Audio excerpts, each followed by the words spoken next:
Welcome to Digital Hospitality. I am your host, Shawn Walchef. This is my co-host today. You might know him as Sam, the cooking guy. Sam, the cooking guy. Yes, I'm only kidding. I didn't know. I was trying to think of something funny to say. Oh, It didn't come out, so my bad. So we're in full transparency. We're going to give you guys a little bit of a behind the scenes. Today we did a demonstration. Sam made toast for the company Toast, which is our point of sale company. But I didn't use a toaster, and I didn't make like regular toast. Why? We did because I'm pretty certain they know how to make toast. Why show somebody something they already know how to make? Like me coming over and showing you how to make. Well, you don't actually make barbecue, so maybe that was a bad example. But you get it. Well, nonetheless, we got to have an incredible conversation with the CEO, Chris Comparato of Toast, an incredible company. We have Toast at our restaurant at Cali Barbecue. We have toast at our restaurant, Gray's, Eats by Sam, and Not Tacos. So we hope that you enjoy the episode. Let us know what you think. We talk about technology. We talk about digital storytelling. We talk about not sucking. What else? Toast. Toast. We talk about toast. You got to give people something they can do, conquer, And your make. new TikTok channel. And my new TikTok channel, yeah. This new Toast TikTok channel. That's it. Enjoy the episode. Toasters, hope you're having a great day, and what a kickoff. I have some very special guests with us today, two of our favorite customers joining us from the West Coast. We have Sam, the cooking guy, Zien, who has taken home 15 Emmys for his cooking channels, is the owner of several restaurant concepts in the San Diego area, is a customer as well, and is joined by Shawn Walchef, the owner of Cali Barbecue and Cali Barbecue Media, where he hosts the small business focused podcast, Digital Hospitality. Sam and Shawn, we're so excited to have you with us. Thanks for being here today, and it's great to see you both.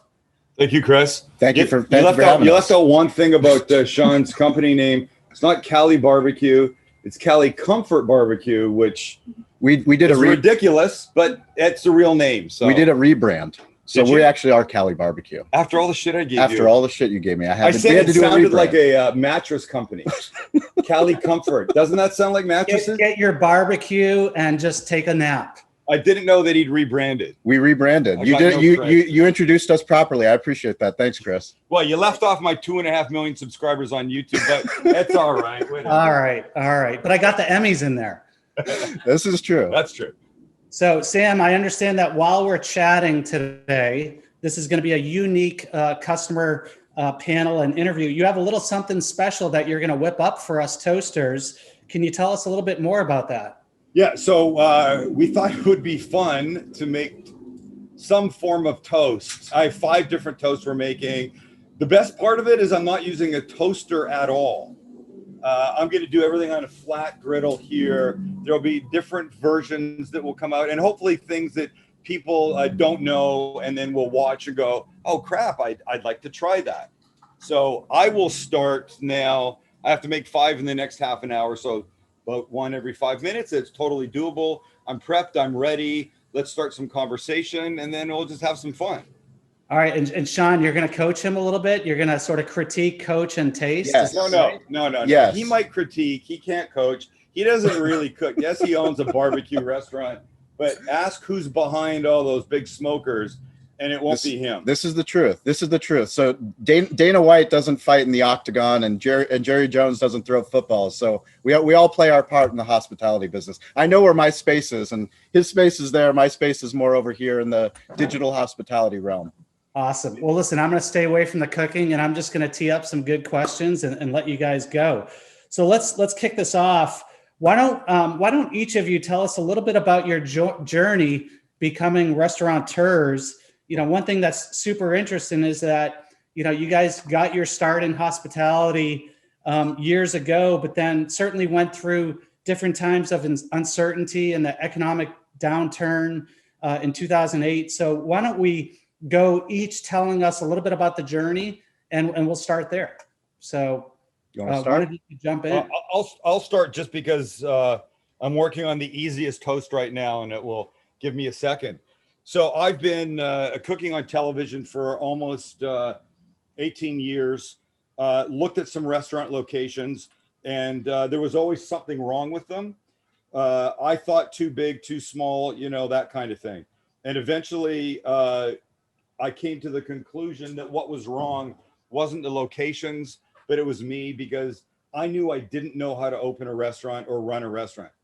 The reality of I could cook on television, I can cook on YouTube, but that doesn't mean that I can run a restaurant. And so I now have partners that know how to run restaurants. And they came and they said, look, what if we do this? What if you do what you do best? You can be the brand, you can be the influence, you can be all the food, but we will be the people responsible for opening up in the morning and figuring out how to make tacos for a lot of people, or burgers, or that kind of stuff. And it's been a great relationship. Honestly, the message here for me to anybody that's listening is know what you do well. Don't try to do something you can't. I think people run into trouble when they try and do things that they are not really supposed to be doing. And I know I literally running a restaurant is not my forte. It's not what I'd be good at. I would run it into the ground. And so I'm the inspiration, the face, the brand, the food. My partners handle that part. So for me, it was easy. Shawn's story is a little different. Yeah, I grew up when I was 13 years old, bussing tables and washing dishes in my grandfather's restaurant. He was from Bulgaria, and he believed that it was important to teach somebody how to work. And I absolutely hated it. I mean, it was something where, you know, I was lucky to grow up in La Jolla, a very privileged part of San Diego in the world. And all my friends, they were all playing sports on the weekends and, you know, hanging out, definitely not working in the hospitality space, washing dishes and bussing tables. But lo and behold, after college, after failing, getting into law school, 3 failed attempts, all schools here in San Diego, I had an opportunity to take over that same restaurant that I grew up bussing tables in. And me and one of my best friends from college, we decided to take a full liquor license and put a sports bar into a part of San Diego that was an underserved part of the community. You know, they tell you location, location, location, and the location that we picked had so many different challenges. Plus, we opened in 2008, the height of the economic recession. So, you know, we really cut our teeth. And 12 years later, we've become a barbecue media company. You know, anybody doing barbecue in San Diego is laughable when you go to Kansas City Barbecue Society or National Barbecue Association and you talk about the barbecue meccas of the nation. But we learned how to do it the right way. You know, we had mentors. My mentor was Gene Goycochea. He taught us, you know, kind of what Sam said. You got to know what you don't know. And we knew that we needed a specialty, and that specialty was barbecue. But I wasn't going to be the one, you know, the pit master behind the scenes, but I was going to find somebody that was going to help bring on this culture. And then we became a media company. That was around 2017 where we started publishing podcasts. Sam and I started our friendship. I had him on Behind the Smoke, which was what digital hospitality was before. And I asked him if he was going to be opening up a restaurant. He said there was no chance. So now I've had him on the podcast, I believe 4 times we've had him on the podcast. He has, I think, 4 restaurants. So he's by far surpassed how many restaurants we've opened, but we're hoping to catch up with him with some of our ghost locations. So we'll make a little list as we go, things to know in the entrepreneurial world. Don't do what you can't do. Find people to do that. And clearly never say never. Yes. Never say never. Never. Not in the media. I had absolutely no intention of opening a restaurant. And now I'm happy, but it works for me because of the relationship that I have. How do you guys split your time? Sam, tell me a little bit, like you're doing the YouTube channel, you know, how do you sort of split up your time between the restaurants and YouTube? And then Shawn, the same thing for you between the restaurant and the sort of the media. How do you guys juggle your time? You know, I've always said one of the things I like most about what I get to do is every day is different. This stuff we're doing now is different than it was yesterday. We shoot YouTube 3 times a week. I fill in restaurant stuff the other parts of the week. Because I'm not there running the restaurant doesn't mean I don't go. I try to go. I try to be as a kissing baby, shaking hands, saying hello, because that part is really important. We all know the restaurant world has this term of touching tables. And while in the age of COVID, it's not quite the same as it was when everybody was inside your restaurant, people still come to the locations. They want to see you. They want to say hello. And I have the the advantage of having a huge audience on YouTube. So people will come and say hello, and they want to say hello, get a book signed or whatever. So I try to do as much of that as I can, and then figuring out new food. I'm writing my 5th cookbook now. I should be home writing it. It's due to my publisher at the end of July. But you know what? It's that thing. The more you have to do, you can find it. I don't have a good analogy. If you had a 1-gallon jug, you can put in more than a gallon's worth of water. You just have to figure out how to do that, and it actually works out. Awesome. And then Shawn, how do you split up your time?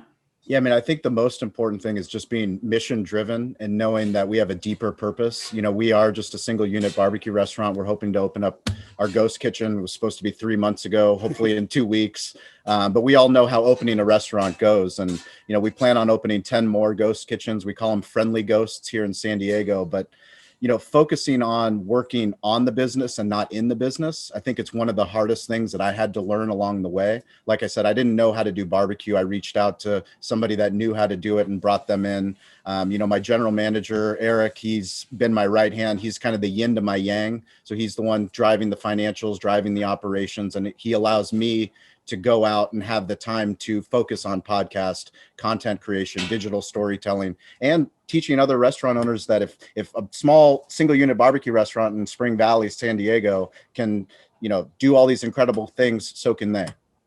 I'm going to interrupt for 1 second and debut our first toast. Okay. Which is right here. I'm going to put them all on this platter if I can fit them.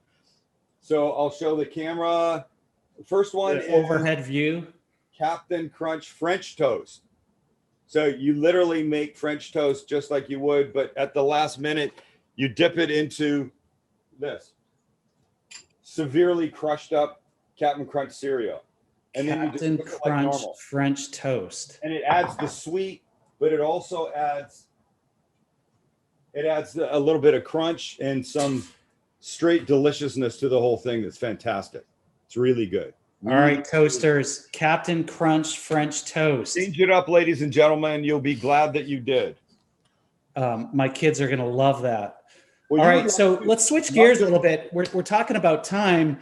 2020 was an enormously difficult year for all of us. It forced us all to sort of adapt and pivot and get creative. So why don't we jump off of that a little bit and talk a little bit about some examples where you guys have had to get a little bit creative. When COVID hit, last March, obviously things took a big turn. So tell us a little bit about any ideas or lessons learned or moves that you made to pivot and get a little bit creative on how to navigate 2020. One of the most important things for us was understanding that if we really are a digital first restaurant, March 17th, I laid off 29 employees, which was more than half of our staff, servers, bartenders, hosts.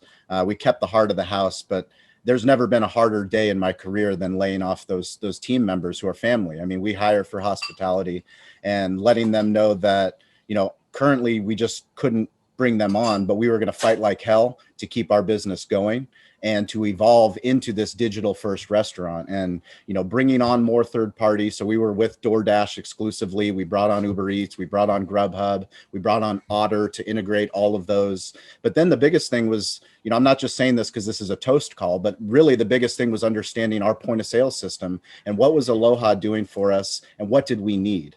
We're so big on owning your website and controlling the content, and the content that you produce for social media should go on your website first and then distributed to Instagram and Facebook and Twitter. But if you don't control your website, you don't control anything.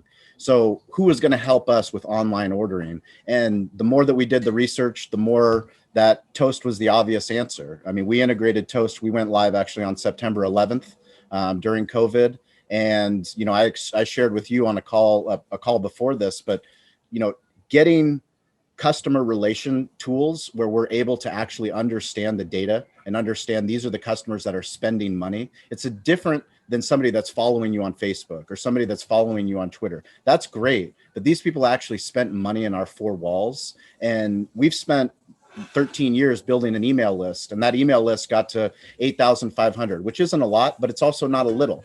You know, we have a great engagement rate. But since we brought on Toast, literally we've gotten an additional 3,500, and we're talking about, you know, 5 months. So, Shawn, you know, we would have hundreds of thousands of emails had we had that technology before. And that's why we're as excited as we are about, you know, the next digital wave of what's happening for hospitality. Yeah, Shawn, if you were to compare the business today to the business a year ago in terms of same store sales or order volume, you know, are you up? Are you down? Are you even? Tell us a little bit about what that's looked like. So we're doing 50% of the revenue that we did pre-COVID, but we're a full service restaurant and sports bar. But what we are doing is we're 3 times more profitable. Wow. So our labor cost has reduced significantly. Our food cost is down by 6 points. And that's all not just because of technology, because we've optimized and simplified. So we figured out, what do we do best? We got rid of breakfast on Saturday and Sunday, even though we were built on breakfast, and we focused just on barbecue. So we really simplified our menu to basically the in and out of barbecue. Let's focus on those things, do them the best, but then utilize technology to help get customers what they want when they want it.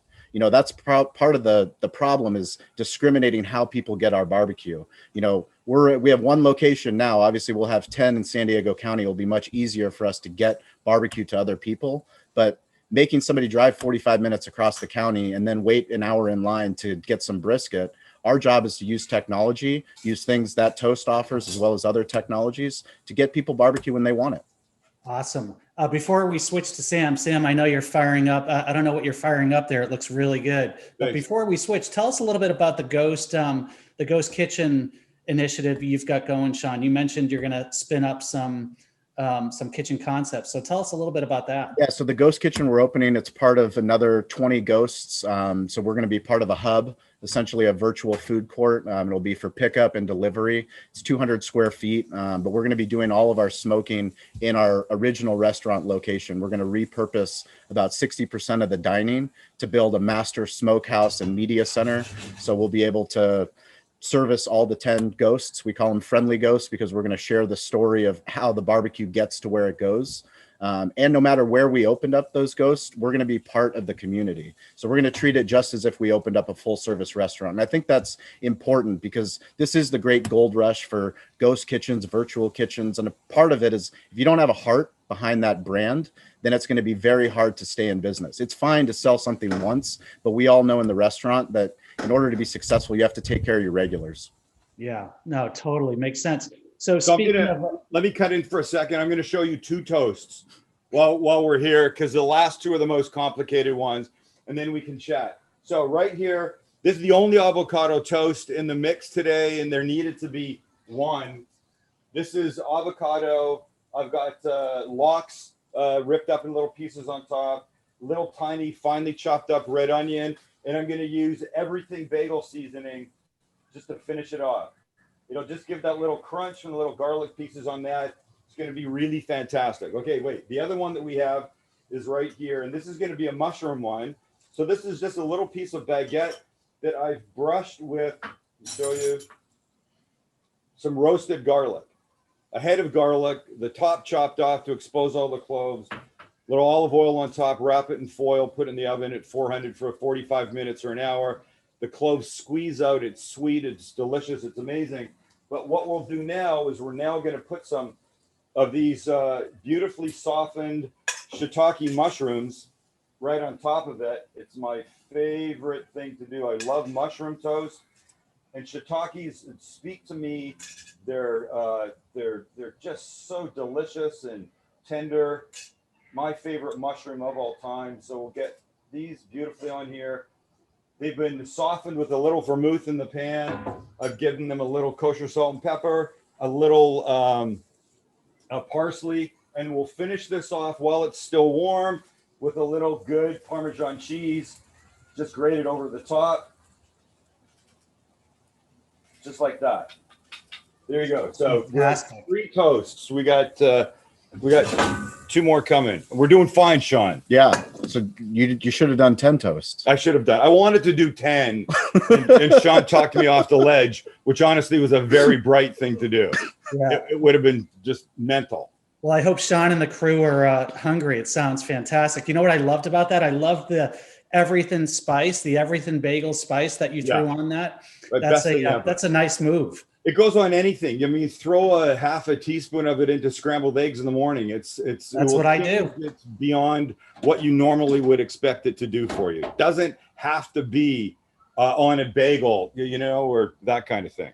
Awesome. So Sam, tell us a little bit about 2020 and any pivots or creative moves that you've had to make, whether it's with your YouTube audience or whether it's with your restaurants. Tell us a little bit about your experience. Speaking of YouTube, we started the beginning of the pandemic off by doing sort of lockdown kind of food.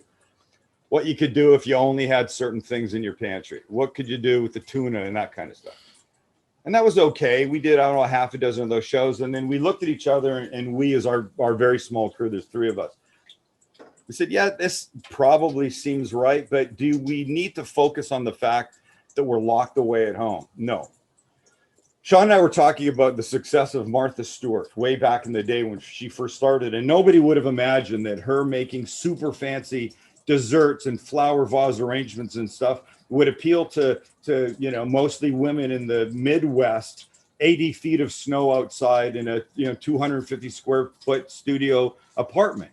But you don't just watch things on YouTube or television. If you need to know how to do something, you want a little bit of an escape. You want to see what's possible. And finally, one day we said, screw it. Let's just go back to doing what we do best. Standing here in my backyard and cooking. So we did that. We were very happy about the change. YouTube was affected only in a very positive way. The numbers went up. We hit 2.5 million subscribers middle of last year. We're tracking to be somewhere at 3 million in the middle of this year. So that's all good. People want to cook. They're at home. That's been good. Same thing though for restaurants. We experienced that Shawn did. We had to lay people off. And it is absolutely heartbreaking. It's nothing anybody wants to do, but it is the reality of it. Because if we don't save ourselves a little bit as we go, then we lose everything. And then those people have no jobs to come back to. And I think we all understand that. But we had to make some pivots. And our big pivot was really working on our third-party delivery service game. Because it had to be. Because people just weren't coming out. Certainly some were. Many were still comfortable going out in public. Some of them way too comfortable going out in public. But we won't talk about those idiots right now. We will talk about the fact that we amped up and became very aggressive in our third-party delivery service stuff. And we changed our menu to make it more third-party order online friendly. Because it wasn't necessarily that.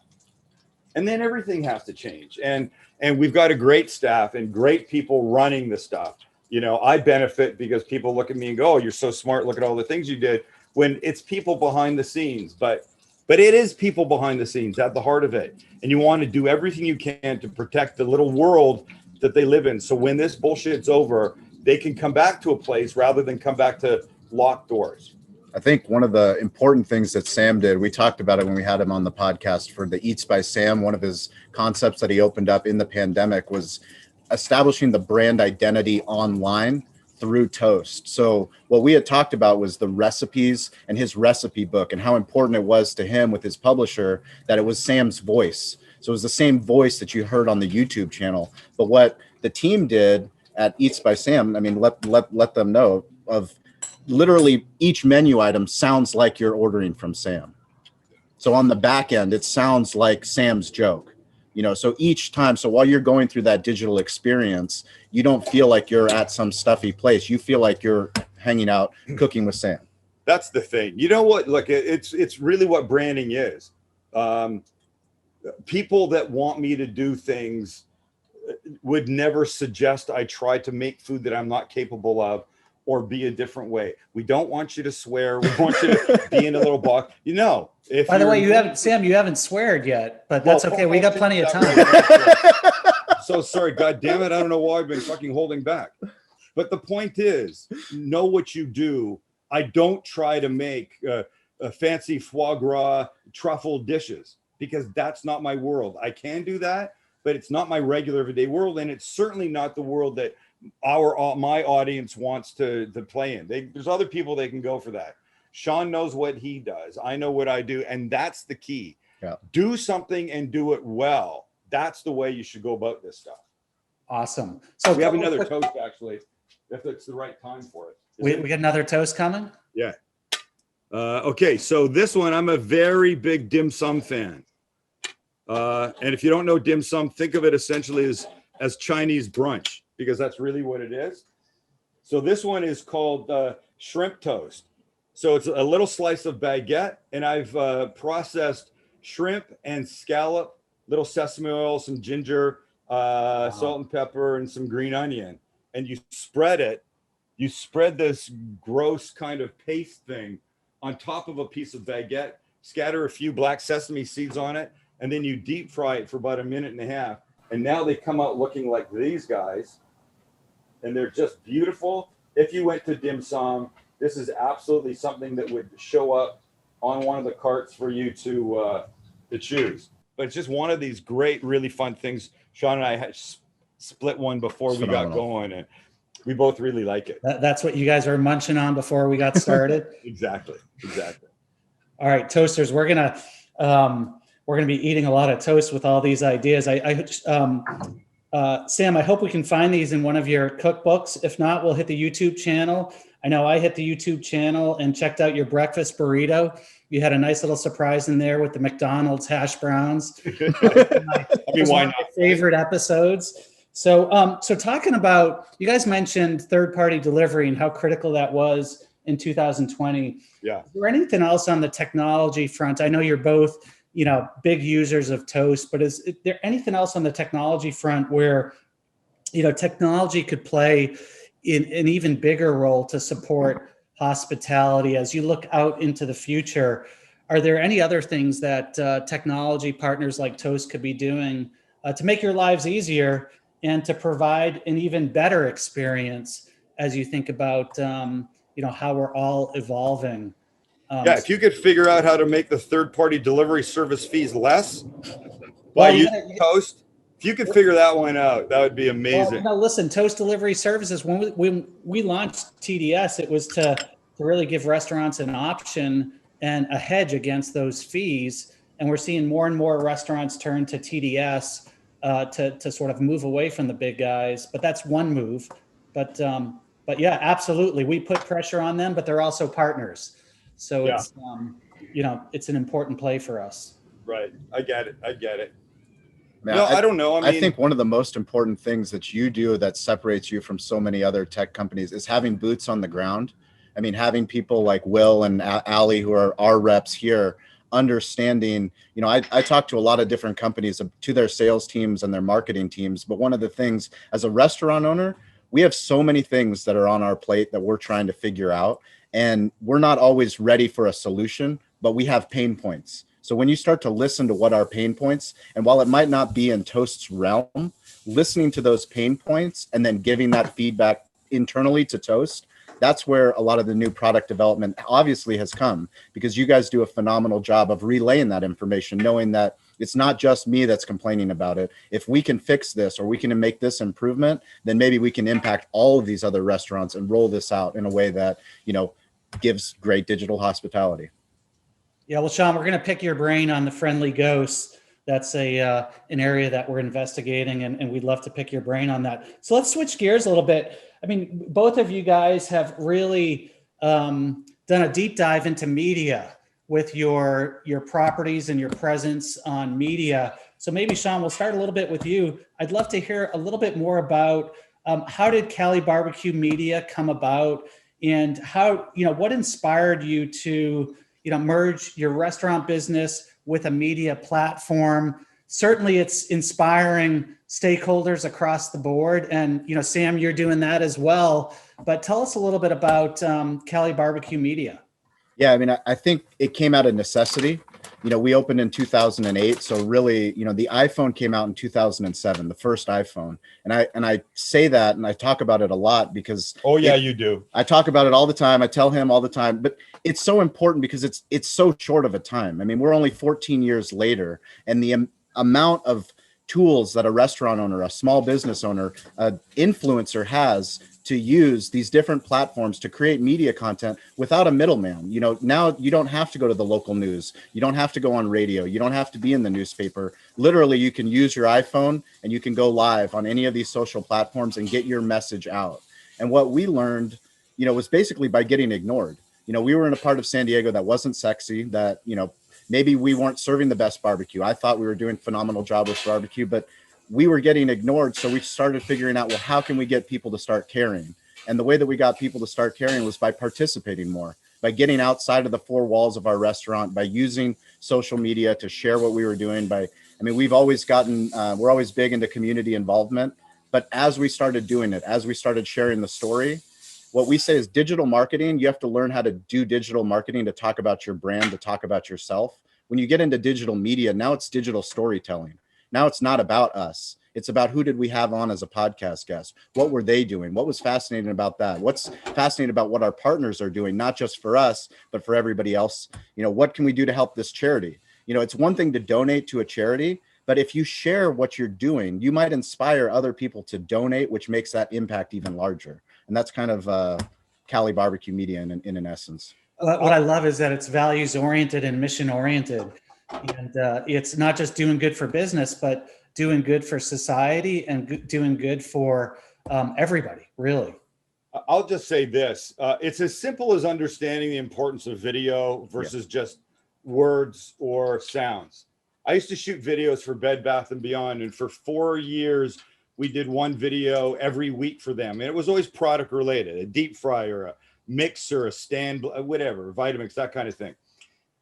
And near the end, we were always saying, why are you not taking our videos and putting them on the page where you could order this item?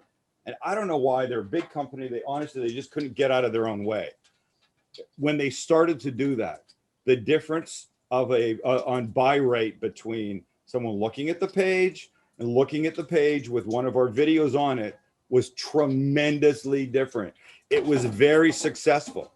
And that's, I mean, people want to see that. You feel that. I can write some words, but when I share how I feel about my food or a charity organization that I work with, or talk about a friend, it comes out differently. You can't read emotion in words. You don't get a sense of it. And what are we trying to do? We're trying to make customers really part of our family so they come back again and again. And how do you do that? This is the best way to do it. This kid's been talking about how important the cell phone is, how powerful it is, to the point where I'm honestly fucking sick of it. But the point remains. He's absolutely 100% right. I like to give him crap about it, but it's true. And people don't get it. They haven't gotten there yet for some reason. I'm not exactly sure why, but one day. So Sam, switching to you a little bit, you've got almost 3 million subscribers to your YouTube channel. You know, what do you think are some of the key success factors that have made, Sam the Cooking Guy a success? You know, share a little bit of wisdom with us. Yeah, I'll say this. I think giving them what they want is very important. We had 30,000 subscribers in May of 2018, so 3 years ago. In August of 2019, we had 1 million. In August of 2020, we had 2 million. Wow. So we're adding this big number every year. But the difference between the 30,000 and the 1 million is because we started taking a look at the data. Who was our audience?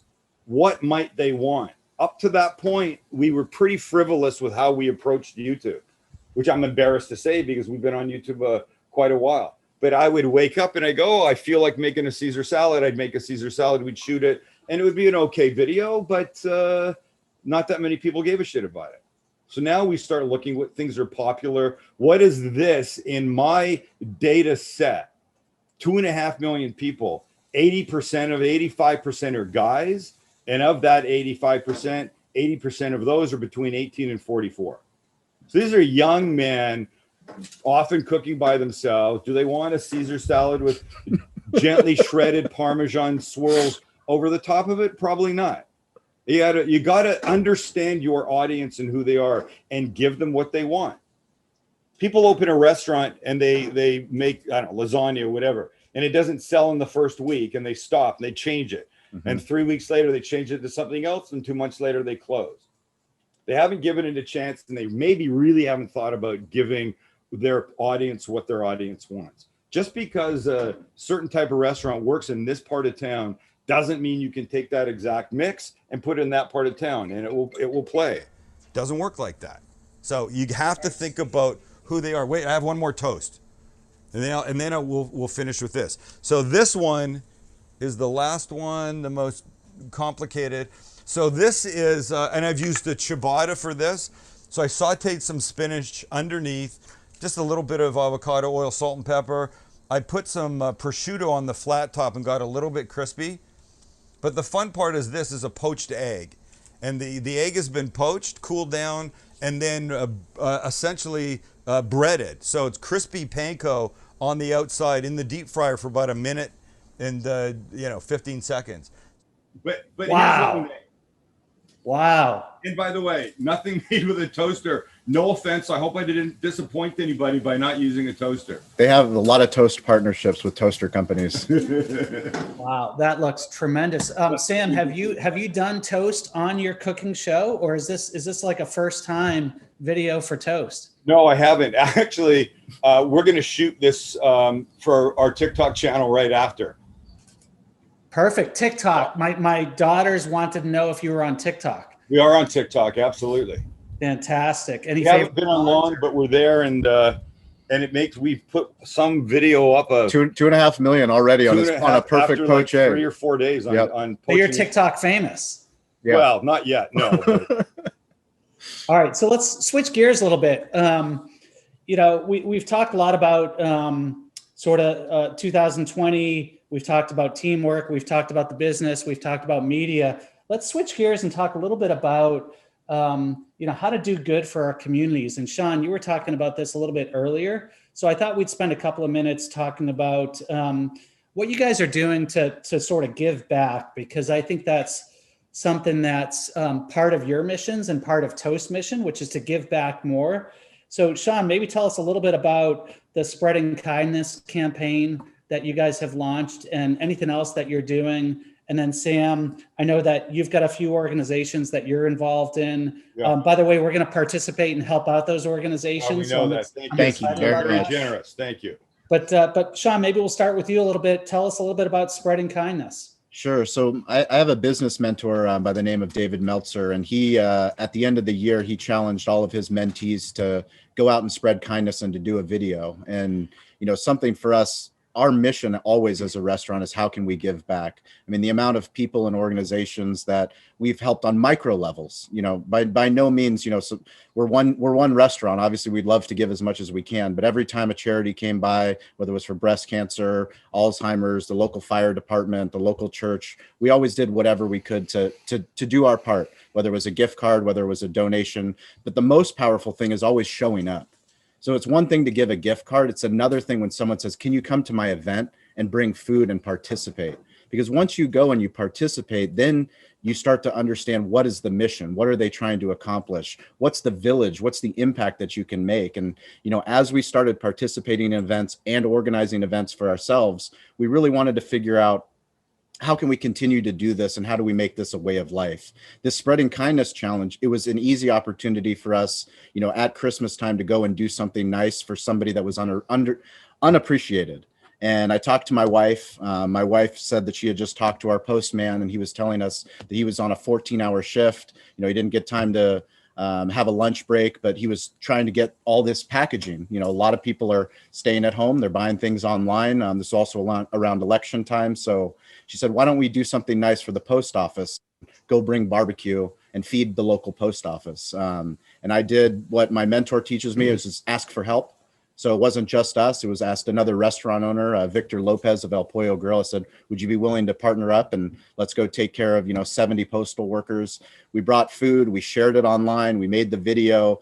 And back to, spreading kindness through media. When you do that, it inspires our customers, Victor's customers, the community to go, well, I can't do anything right now, but I can donate. and I want to donate and figure out how can you go help more people. And what we did is we turned that into going to feeding first responders and feeding ICU units. So we made an initiative between 2 local restaurants to feed as many ICU units in San Diego as we can. And now with the thanks to Toast, we're going to continue to do that. Just yesterday, we made a drop and we got a comment back on Facebook that, you know, a couple of the nurses cried because they felt so appreciated that someone would go out of their way. And why, you know, what they're doing to protect our community is we should be crying. So, yeah. Awesome. So Shawn had his mentor suggest this. I grew up with a father that believed in giving back, and you know, you run into people that say, you know, I don't have the cooking gene, or I can't do this, or golf, or whatever. But you can learn those things. You can learn to be someone that gives back to your community. We all have to live here, and from the beginning, when I knew that I had some kind of voice because I had some presence in the media, that made sense to me to do it. And the more I did it, you always feel better. You know, I do a charity event, I give to some organization, and they benefit, they feel good. Honestly, I feel better inside because of it. But the crazy thing is that the more you do it, the more it happens. But you don't have to have a platform. You don't have to have a restaurant or a media face to be able to do this stuff. I do it because it's the right thing to do, because it's what I was taught. It's because of how great I feel. But I also hope that when people see me do stuff, they'll go, well, if this guy can do it, honey, maybe we should be doing something. And something can be as little as checking on an elderly neighbor that lives on your street. We have to care about each other. We really, really do. You just can't drive past and ignore everything that's in the world, you know? I feel like there was a time when I was maybe a little bit like that, and my thinking changed. I don't know what caused it. But you never know what kind of day somebody's having, what's going on in their lives. Doing the right thing, making a difference is all that matters. Because the reality is, when this world ends for all of us, and it certainly will, we're never going to be here forever. What are you not going to remember? The money in the bank, the fancy cars, the vacation homes, the cruises and stuff that you took. You're going to remember what's in your heart. And I think about that all the time. And I tell my kids, and I try not to be corny with it, but that's the stuff that you will remember. But more importantly, having kindness done for somebody, that's what they remember. A nurse crying because he brought, you know, his barbecue to their place is an amazing thing. It really is. Who knew you could make somebody cry with barbecue, right? And it's happening. So we have to do this. It's a mindset. And if you don't have that mindset, figure out a way to get it in there. Start small. Yeah, I love the fact that you guys are spreading kindness. And the bigger thing is you're leading by example. Right. And, you know, people see that, people witness it. And I think that's tremendous. You know, as we start to wrap up, any last comments that you'd like to make for the toasters? You know, we've got an army of 1,500, 1,600 toasters listening to this broadcast, but any parting comments? Yes, make toast differently. Don't make the same thing all the time. We've given you 5 examples here. Bust out of your shell. Yes, toast is delicious by itself, but think about changing it up. All right, we're gonna have to run a poll, Sam. We're gonna have to run a poll. Is it the Captain Crunch toast versus the mushroom toast? Well, you've got 5. We'll take a picture from the top, and then maybe you can see what people like the idea. We'll run a poll, and we'll give you the feedback on the most popular toast. But as I'm looking at all this, I think this is potentially a YouTube episode, not just TikTok. Be fun. I think I'm going to go after the dim sum. The dim sum. I would. Toast. Yeah. And Shawn, any parting words for our audience from you? It's basically what we say on every podcast. It's what my grandfather taught me. It's stay curious, get involved, and ask for help. You know, you're curious because you're part of a great company. I mean, it's so many people go to work and they hate their job. I mean, if you're part of Toast, I mean, the people that I've worked with, everybody has just been so incredible, mission driven, purpose driven to help people like me, like Sam, that are trying to not just have restaurants, but build restaurants and hospitality into the future. You know, you're curious, but then you have to get involved. You know, you have your things that you have to do as your job, but do the things that are uncomfortable. You know, if you're not on social media, be on social media and follow the restaurants that are your accounts. Learn what they're doing, listen to what they're doing, find out what charities they're supporting, and then finally ask for help. I mean, there's never been an easier time to reach out to people all over the globe. I mean, Sam, the cooking guy, accessible. You hit him up on Twitter, on Instagram, TikTok. no matter where. TikTok. He's a better man than I am. We end all of our podcasts usually by saying, don't eat shitty food. So not quite as meaningful, but the sentiment is there. Is there. Well, that works too. Well, guys, listen. Stay on brand. How about that? Yeah, We both stay on brand. That's it. Guys, as soon as we all get shots in our arms, I look forward to visiting you. Look forward to it. Shawn, I look forward to a morning walk. Love Yes, that. sunrise video. gratitude. Let's do it. Love I'll it. meet you guys And, after for coffee and breakfast. absolutely. Yeah. And we'll make more toast. We'll break some toast together. You got it. You It's a got it. deal. Thanks, Awesome, Chris. guys. Thanks, Thank Chris. you so much. See you, toasters. Thank you.